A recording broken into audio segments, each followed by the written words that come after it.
Yaşam alanlarınızı tasarlarken hangi stilin size en uygun olduğunu bulmak her zaman kolay olmayabilir. Kendi zevkinizi ve kişiliğinizi en iyi yansıtan stili bulabilmeniz için yaşam alanlarınızı yeniden şekillendirirken ilham alabileceğiniz en popüler iç mimari stilleri keşfedeceğiz. Minimalist stil, sadeliği ve işlevselliği ön planda tutan bir tasarım anlayışıdır. Bu stil fazla detaylardan arındırılmış, temiz ve düzenli bir görünüm sunar. Minimalist tasarımın temel prensiplerinden biri az çoktur felsefesidir. Bu gereksiz eşyaların ve süslemelerin ortadan kaldırılması ve sadece işlevsel ve estetik açıdan önemli olanların kullanılması anlamına gelir. Minimalist stilin ana özelliklerinden biri nötr renk paletidir. Beyaz, siyah, gri ve bej tonları yaygın olarak kullanılır. Bu renkler mekana ferah ve huzurlu bir atmosfer kazandırır. Düz çizgiler, geometrik formlar minimalist tasarımın karakteristik unsurlarıdır. Mobilyalar genellikle sade, fonksiyonel ve az sayıda parçadan oluşur. Açık alanlar ve bol doğal ışık minimalist mekanların temel özelliklerinden biridir. Bu sayede odalar daha geniş ve ferah görünebilir. Modern stil, 20. yüzyılın ortalarından itibaren popülerlik kazanan bir tasarım anlayışıdır. Bu stil temiz çizgiler, minimalist formlar ve işlevselliği ön planda tutar. Genellikle nötr renk paletleri kullanılır. Beyaz, siyah, gri, bej tonları yaygındır. Mobilyalar sade ve fonksiyoneldir. Gereksiz süslemelerden kaçınılır. Modern tasarımda açıklık ve ferahlık önemlidir. Büyük pencereler, açık planlı yaşam alanları ve bol doğal ışık kullanımı yaygındır. Günümüzde de devam eden bu stil, çoğu kişinin tasarımsal olarak onayını almıştır. Klasik stil, zarafet ve sofistike bir estetik sunar. Bu stil, simetri, zengin, dekoratif detaylar ve kaliteli malzemelerle karakterizedir. Renk paleti genellikle zengin ve derin tonlardan oluşur. Mobilyalar, oyma detaylar, kıvrımlı hatlar ve kaliteli döşemeler öne çıkar.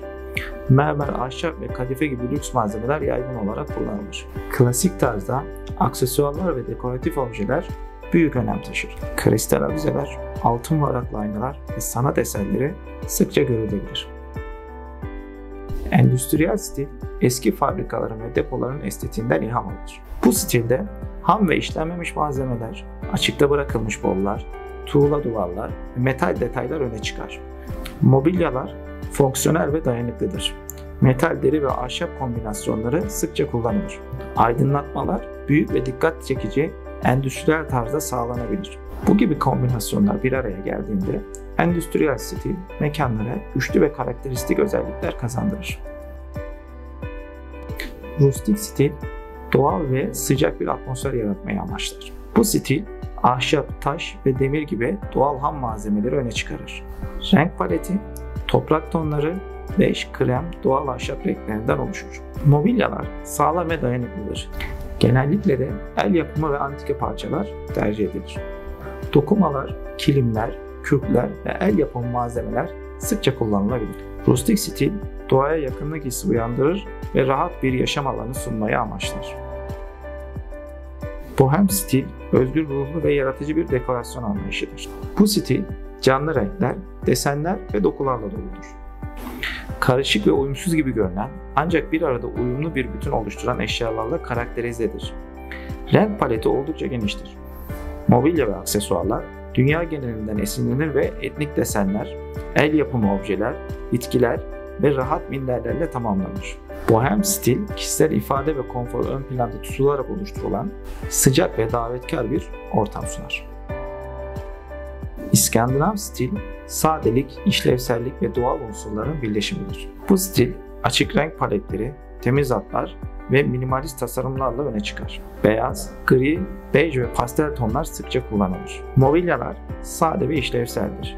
Genellikle açık renkli ahşaplardan yapılır. Doğal ışık, İskandinav tasarımın önemli bir unsuru olup geniş pencereler ve hafif perdelerle desteklenir. Dekorasyonda az sayıda ve dikkatlice seçilmiş aksesuarlar kullanılır. Bitkiler, minimal sanat eserleri ve doğal kokular mekana sıcaklık katar. İskandinav stili huzurlu ve davetkar bir ortam yaratır. Country stili sıcak ve davetkar bir ortam yaratmayı amaçlar. Bu stil doğal malzemeler, ahşap detaylar ve rustik unsurlarla karakterizedir. Renk paleti genellikle toprak tonları, krem, beyaz ve pastel renklerden oluşur. Burada da amaç mekanı daha ferah ve doğal göstermektir. Pamuk ve keten gibi doğal kumaşlar, çiçek desenleri, ekose ve çizgiler sıkça kullanılır. Ahşap mobilyalar, eski tarzda dolaplar ve rahat koltuklar bu stilin temel parçalarındandır ve genellikle antika ve eski görünümlüdür. Country stilde el yapımı objeler, seramikler, dokuma kilimler ve doğal bitkiler ön plandadır. Japandi stili, Japon minimalizmi ve İskandinav işlevselliğini birleştirir. Temiz hatlar, basit formlar ve minimal dekorasyon bu stilin ana özelliklerindendir. Ahşap, bambu ve taş gibi doğal malzemeler yaygın olarak kullanılır ve doğaya yakınlık hissi yaratır.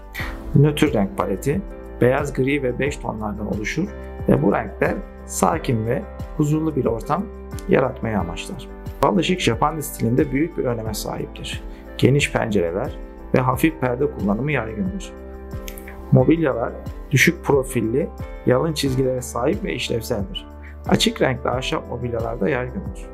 Minimalist aksesuarlar, seramikler, yeşil bitkiler ve Japon esintili dekoratif objeler ön plandadır. Tarzınızı bulmak ve yaşam alanlarınıza en iyi şekillerde yansıtmak doğru seçimlerle mümkündür. Umarım bu video kendinizi ifade etmenize ve yaşam alanlarınıza özel kılmanıza yardımcı olmuştur. Peki ya siz hangi iç mimari stili kendinize yakın buluyorsunuz? Yorumlarda bizimle paylaşın ve bu konuyu birlikte tartışalım. Bir sonraki videoda görüşmek üzere.